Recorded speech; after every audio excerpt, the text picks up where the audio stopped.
The greatest villains in comic book history finally face off. Have you ever wondered what would happen if Marvel and DC's most dangerous beings clashed in the ultimate battle? On one side, we have Marvel's cosmic entities and evil masterminds, on the other, DC's insane gods and ruthless strategists. But who would truly come out on top? Could Thanos defeat Darkseid?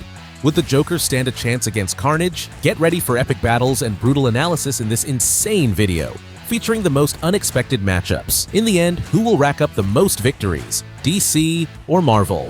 Carnage versus Joker. If there's anything worse than a cruel and unpredictable villain, it's one with no moral limits. Carnage and Joker are the very definition of chaos in comics, but between them, who would truly come out on top? Cletus Cassidy was already a psychopathic killer before bonding with the Carnage symbiote. Unlike Venom, Carnage's symbiote is more violent, unpredictable, and sadistic. He doesn't just want to kill, he wants to destroy everything, spreading chaos purely for pleasure. With his superhuman strength, rapid regeneration, and the ability to create razor-sharp weapons from his own body, Carnage is a walking nightmare. If anyone embodies absolute madness, it's the Joker. He has no superhuman abilities but compensates with intelligence, unpredictability, and a complete lack of fear. His terrifying strategies have torn Gotham apart countless times, and he has defeated much stronger opponents simply by playing dirty. If these two maniacs faced off, Carnage would have the physical advantage. He's stronger, faster, and nearly impossible to kill. But never underestimate the Joker. Given time to plan, he could devise a scheme so unpredictable that even the symbiote would struggle to keep up. However, in a direct fight with no tricks, Carnage would tear the Joker apart in seconds. Winner: Carnage. Marvel takes the lead with 1-0 against DC.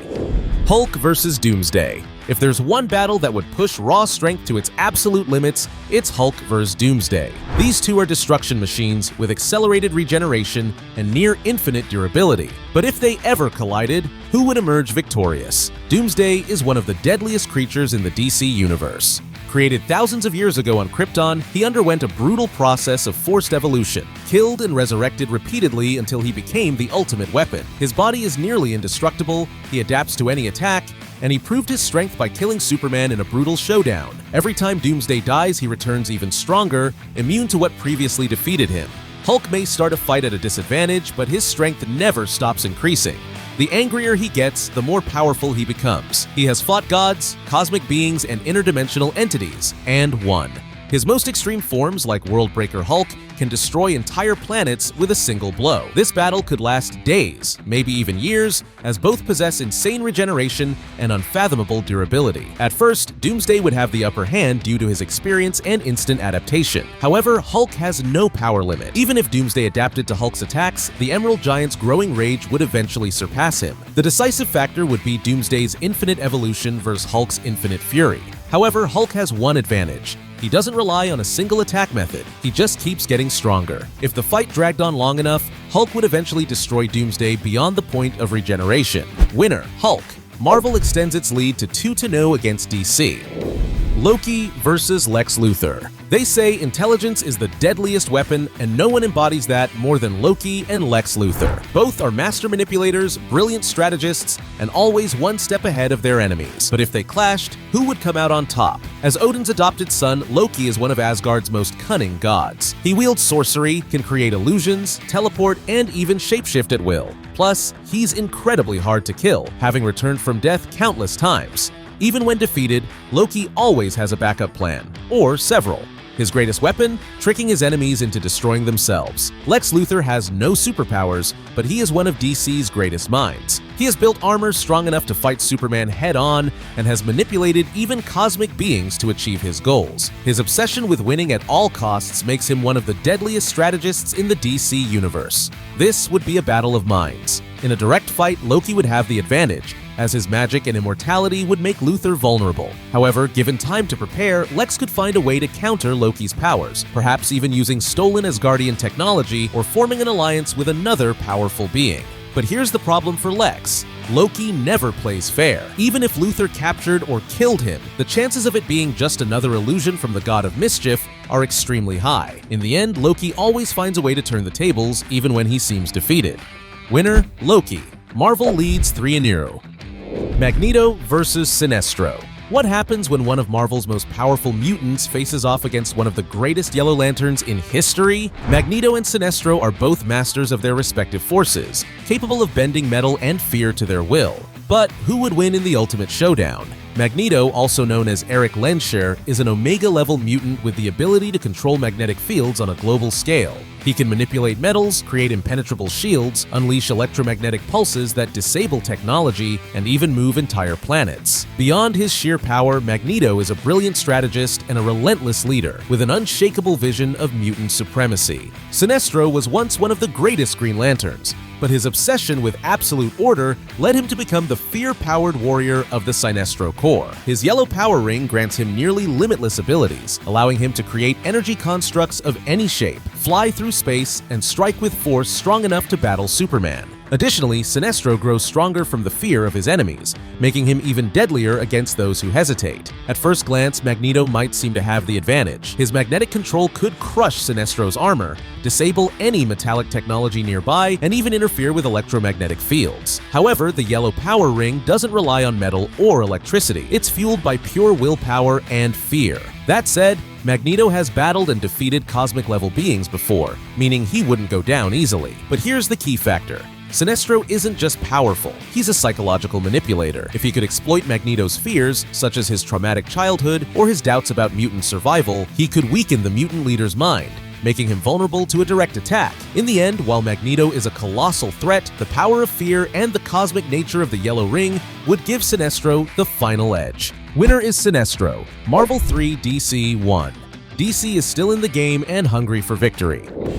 Darkseid vs. Thanos. If there's one battle fans have always dreamed of, it's Darkseid vs. Thanos. Two of the greatest villains in comic book history, both are intergalactic tyrants with the power to destroy entire planets. But in the ultimate showdown, who would emerge victorious? Darkseid isn't just a powerful alien, he's a new god. The ruler of Apocalypse, he seeks the anti-life equation, a force that can erase free will and make every being in the universe his servant. His Omega beams can erase anyone from existence. He possesses strength far beyond Superman, has near-infinite durability, and is a strategist on Lex Luthor's level. He is the embodiment of absolute evil. Thanos is an Eternal with an obsession, literally, with death. Even without the Infinity Gauntlet, he is an unstoppable force of destruction. His body is nearly indestructible, his strength rivals Hulk, and his tactical genius has allowed him to defeat the Avengers, Guardians of the Galaxy, and even cosmic entities. With the Infinity Gauntlet, he becomes a literal god. Who would win? If we consider their base versions, Darkseid has the edge. His durability surpasses Thanos, his Omega beams can disintegrate even immortal beings, and his sheer presence is so overwhelming that even Superman and Wonder Woman struggle against him. However, Thanos is a brutal warrior and master strategist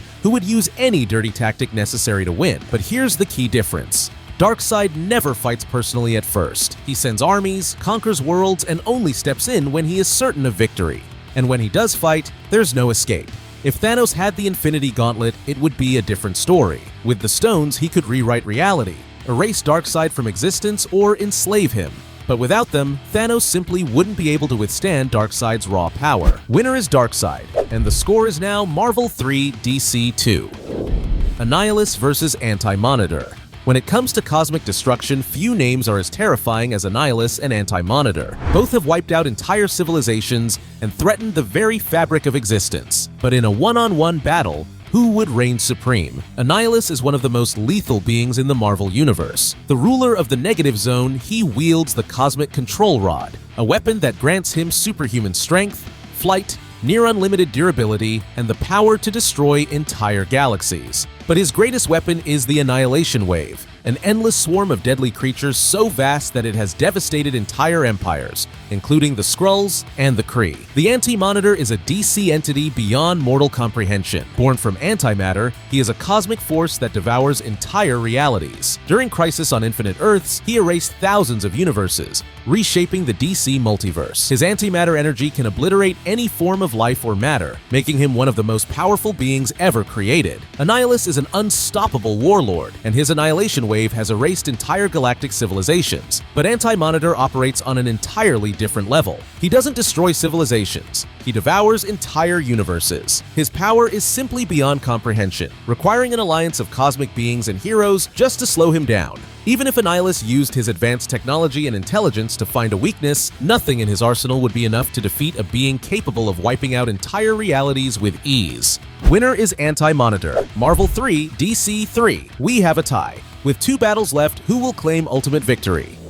Galactus vs. Perpetua. Here, we're not just talking about villains, we're talking about cosmic entities that shape the very fabric of existence. Galactus and Perpetua aren't mere threats, they are fundamental forces of creation and destruction. But if they clashed, who would emerge victorious? Galactus is not just a powerful being, he is a universal constant. Born from the collapse of the previous universe, he exists to maintain cosmic balance by consuming planets to satisfy his infinite hunger. His power comes from the power cosmic, making him nearly immortal, capable of altering reality, and strong enough to battle entities like the Celestials and the Living Tribunal. Even Marvel's greatest heroes have only barely managed to stop him, and never permanently. If Galactus is a force of destruction, Perpetua is the very architect of existence. She is one of the hands of creation, beings responsible for shaping entire realities. Unlike other benevolent cosmic creators, Perpetua sought domination and destruction, which led to her being imprisoned by the Source. Once freed, she rewrote reality, formed armies of dark gods, and became a threat to everything. While Galactus is an unfathomable destructive force, Perpetua operates on an entirely different level. Galactus devours planets, but Perpetua creates and erases entire multiverses. Even the most powerful cosmic entities in DC feared her return. If Galactus fought her directly, his power cosmic wouldn't be enough to harm a being who shapes realities like mere playthings. Even in his most powerful form, Galactus would be nothing more than a pawn in Perpetua's grand design. Winner, Perpetua. Marvel 3, DC 4. DC takes the lead, but there's still one final battle left. And the final battle, One Above All versus the Presence. We've now moved beyond the realm of villains. One Above All and the Presence exist beyond human comprehension, as true gods. But if they ever faced each other, who would win? The One Above All is the highest entity in the Marvel multiverse. He exists above eternity, the Living Tribunal, and even the Beyonder. He is the source of all creation, representing absolute cosmic power. It is said that his omnipotence is unquestionable, allowing him to rewrite reality, transcend time, and shape existence at every level. If One Above All is the ultimate creator of Marvel, then the Presence holds that title in the DC universe. He is the source of everything, the multiverse, heaven, hell, and cosmic beings like the Spectre and Perpetua. His power transcends all forms of existence, making him truly omnipotent and beyond the reach of any created being. This battle is impossible to define in a traditional sense. One Above All does not seek conflict, and the Presence is beyond the need for combat. If they did clash, the result would be inconclusive, as both are absolute representations of omnipotence within their respective universes. Ultimately, the outcome would depend on one thing: the writers behind these stories. In the end, this battle has no definitive winner. The score remains Marvel 3, DC 4. Crowning DC as the overall winner. Do you agree with the results? Who do you think should have been included in this battle? Let us know in the comments and tell us which epic showdown you'd like to see next. If you enjoyed this video, don't forget to like, subscribe, and turn on notifications so you don't miss our next legendary face-off. See you next time!